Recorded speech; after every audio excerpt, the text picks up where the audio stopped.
Welcome back. One of the many events that took place during Diplomatic Week was the naming of a library in honor of former Director General of the Ministry of Foreign Affairs, the late George Patrick Stewart.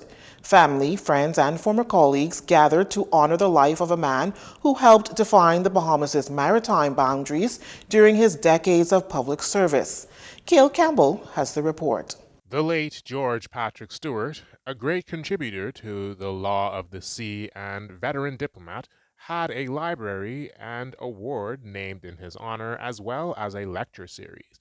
A Bahamian who's best known as the top authority in the Bahamas when it comes to the law of the sea, Minister of Foreign Affairs Fred Mitchell spoke on what the honoring of the late Stewart meant to him as someone who at one point he worked closely with. I got to work with him as minister. He was Director General. He had the reputation of having established the law of the sea and the Bahamas' presence, the law of the sea. He was well known as an expert. People from across the world would ask, what is George Stewart's opinion on this, that, or the other? This is my third time as minister. You know, I know lightning is not going to strike 4 times. So I better, while I have the power, do something to name some things. And so we're going to name this the medal after George Stewart, the library after George Stewart, and the distinguished lecture after George Stewart.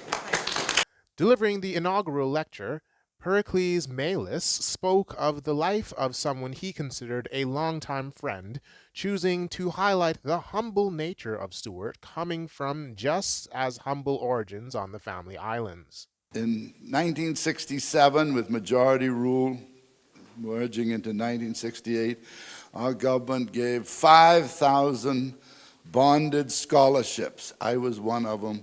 George was one of them. To go and get a university education or a higher degree and come home, no unpaid student loans, work for the country.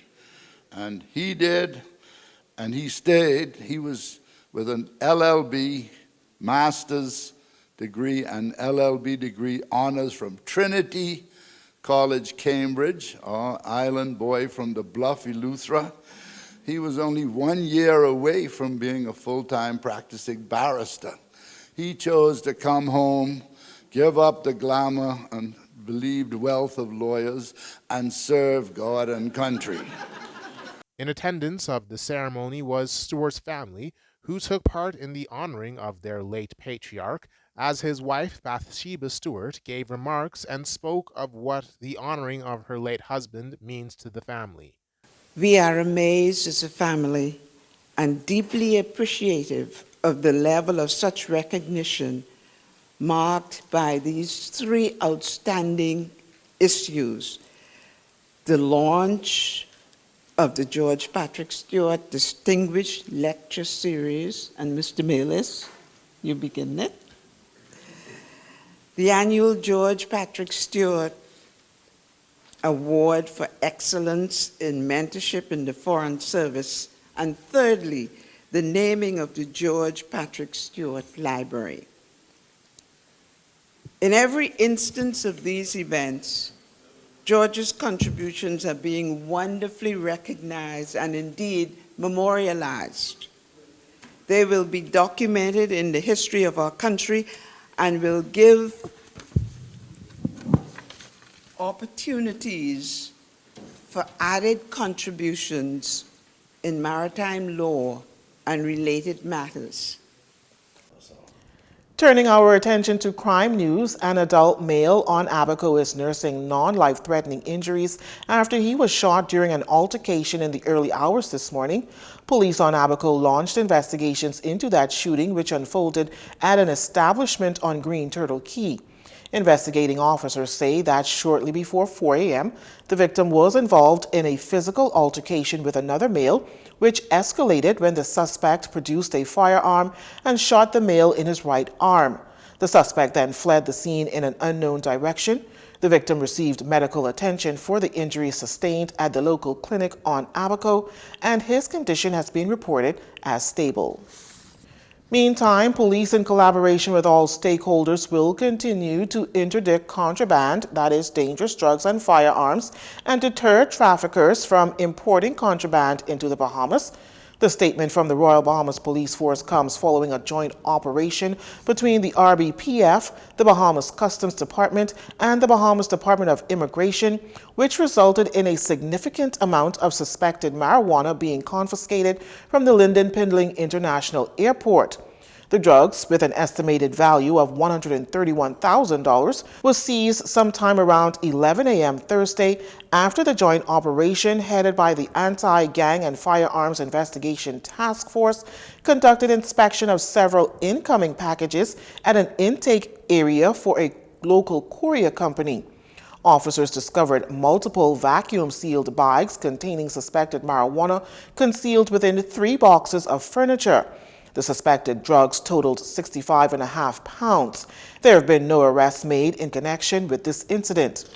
Now, police also seized some 83.7 pounds of suspected marijuana from a Haitian village in the Lazaretto Road area Thursday night. Sometime around 10 p.m., officers attached to Operation Ceasefire, inclusive of officers from the Royal Bahamas Defense Force, after receiving reports of gunshots, went into the Haitian village. Upon seeing the officers, suspects fled the area, making good their escape. Officers then made checks of nearby bushes where they discovered numerous crocus sacks that contained suspected marijuana. There were also no arrests in this discovery. The drugs in this case have an estimated street value of $83,700. Investigations continue. Media climate change sensitization has been a hot topic in recent years as the world continues to face the devastating effects of climate change.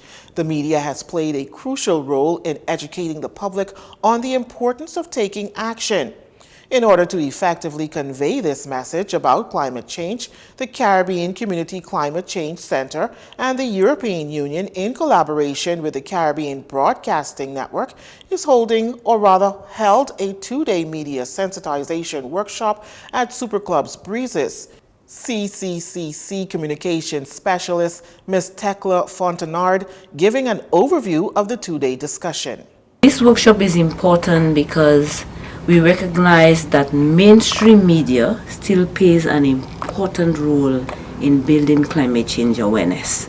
Despite the social media proliferation of social media and its high usage, mass media is still right up there in terms of people's preferences.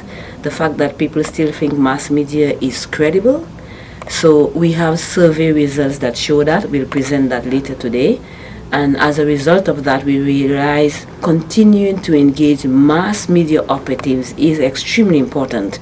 To address these challenges, media outlets must prioritize responsible reporting, accurate presentation, and diversity in their coverage of climate change. By doing so, they can effectively sensitize the public and inspire action towards a more sustainable future.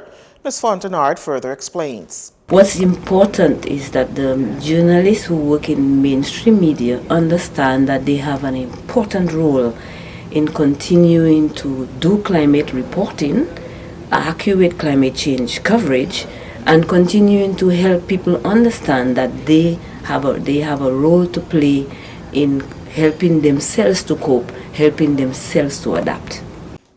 Media outlets have employed various strategies such as documentaries, news reports, social media campaigns, and opinion pieces. These strategies have helped to create awareness and generate interest in climate change, resulting in increased public participation. Well, that does it for news this evening. Once again, I'm Lissy Bastian. Have a fabulous Friday evening and a great weekend, everyone. This segment of the news has been brought to you by Sun Oil Limited.